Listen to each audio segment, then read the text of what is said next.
بلوچستان حکومت نے صوبے میں تلور اور آئیبیکس سمیت نایاب پرندوں اور جانوروں کے شکار پر پابندی لگا دی۔ بلوچستان حکومت کی جانب سے جاری اعلامیے کے مطابق 18ویں ترمیم کے تحت علاقوں کی الاٹمنٹ اور منسوخی صوبائی حکومت کا اختیار ہے۔ پرندوں کے شکار کے لیے علاقوں کی تمام الاٹمنٹ منسوخ، جبکہ صوبے میں ٹرافی ہنٹنگ پر بھی پابندی عائد کر دی گئی ہے۔ وزیر اعلیٰ بلوچستان میر عبدالقدوس کا کہنا ہے کہ کسی ملکی یا غیر ملکی کو نایاب پرندوں یا جانوروں کے شکار کی اجازت نہیں ہوگی۔ کسی علاقے میں نایاب پرندوں کے شکار پر اس علاقے کے ڈپٹی کمشنر کے خلاف کارروائی کی جائے گی۔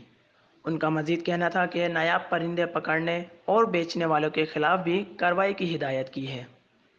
وزیر اعلیٰ بلوچستان کے مطابق بلوچستان حکومت کو پابندی لگانے کے اختیار کے استعمال کا آئینی اور قانونی تحفظ حاصل ہے۔ حکومتی فیصلے کو کسی قانونی فارم پر چیلنج نہیں کیا جا سکتا۔ Wash news, Quetta.